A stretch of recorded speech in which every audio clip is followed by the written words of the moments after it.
We declare a state of emergency to maintain free constitutional order.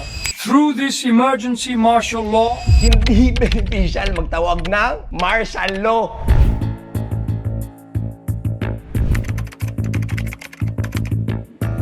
Wala pa ilang araw, neutralize yung martial law. Hinto, sino nagsabi? Yung kongreso nila. Magkaiba ang politicians sa South Korea at sa Philippines. Sa panahon ngayon, on personal interest or political interest. Asan yung preparation natin na dahan-dahan nag-i-escalate ang conflict dito sa bayan natin, internally and externally? Wala na, tapos na, hindi na nagtatrabaho, ang utak wala na. Andun na sa eleksyon, nasa kampanya na, real talk tayo. Introducing Jordan Sebastian, the former stage actor turned PGMN host who's capturing hearts and minds with his magnetic presence and sharp insights. Jordan delivers storytelling, charisma, and humor that keep audiences hooked. Now a bold broadcaster, he tackles every topic with fearless energy, making him one of PGMN's most dynamic voices. Time out! Kung gusto niyo yung content na nakukuha niyo ngayon, please subscribe. Makakatulong yun para makagawa pa ako ng marami. Alright? Pero kung ayaw nyo, okay lang, subscribe pa rin kayo kasi baka may iba kayong trip dun sa mga anchors namin.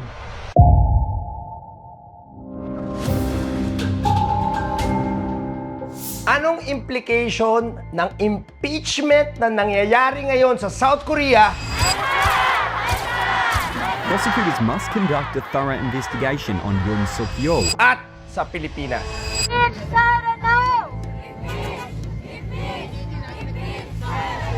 Nating ilantad na si Duterte, Sara, Rodrigo, walang mga pinag-iba yan. Lahat sinisira ang kinabukasan naming mga kabataan. Unang-una, magkaiba ang gobyerno at constitution ng mga politicians sa South Korea at sa Philippines. Pero recently, nagsabay ang impeachment process ng dalawang critical governments in the scheme of international escalating conflicts. Okay. Pag-usapan natin. Ano main difference? Isa nakaupong president, pero yung isa vice president. Isa lalaki, isa babae. Yung isa, nag-declare ng martial law. Declare martial law to protect the Free Republic of Korea from the threat of North Korean Communist forces. Pag-declare niya ng martial law, para isuppress yung takeover daw, allegedly, supposedly, mga political detractors niya that want to take over his position, nag-declare ng martial law. Boom! Wala pa ilang araw, neutralized yung martial law. Hinto, sino nagsabi? Yung kongreso nila. Wow! Galing!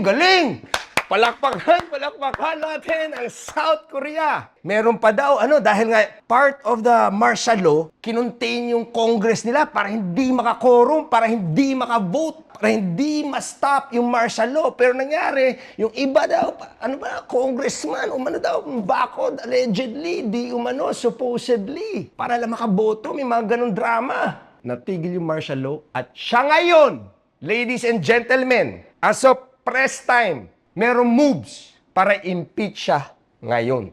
Well, dito, si Sara Duterte natin, Vice President natin, allegedly, supposedly, hindi sumasagot. Hindi sumasagot sa Quadcom.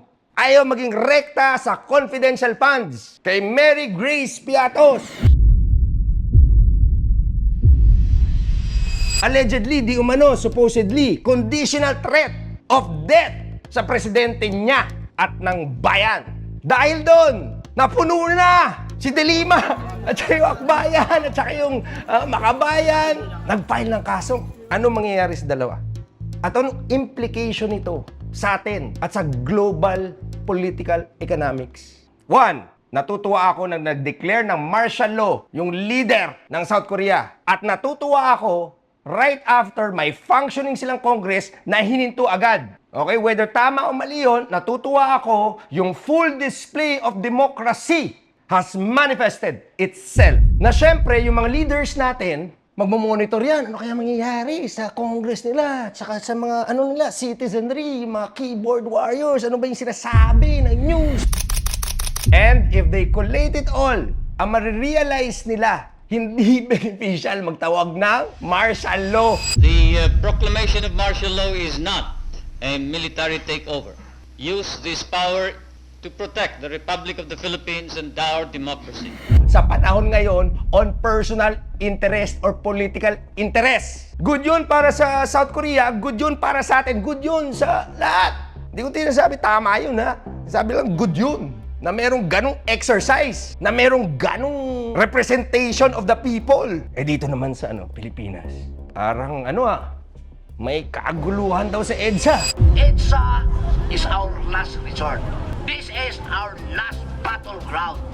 Ano daw, wag i-impeach. Tapos dito naman, mga kaliwa, mga sa Congress, impeach. Bakit nangyayari lahat ng impeachment ngayon? Sa Pilipinas specifically. Kasi malapit na senatorial election. And critical sa any mid-year national election kung ano mangyayari sa susunod pang presidential election. And all political aspirants, wala na, tapos na, hindi na nagtatrabaho. Ang utak, wala na. Andun na sa eleksyon. Nasa kampanya na.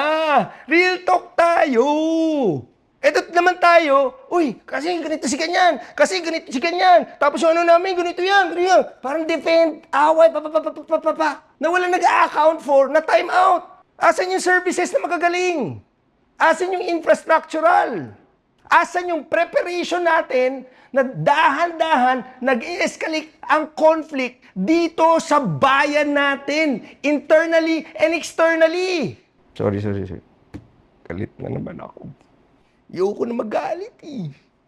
Ayoko na magalit. Kaso, mas binigyan natin ng toon yung yung mga screen caps eh. Wala naman tayo kinalaman dun. I hope na paano yung Congress sa South Korea, kung anong ginawa ng democracy-empowered Congress nila, sana ganun rin, no?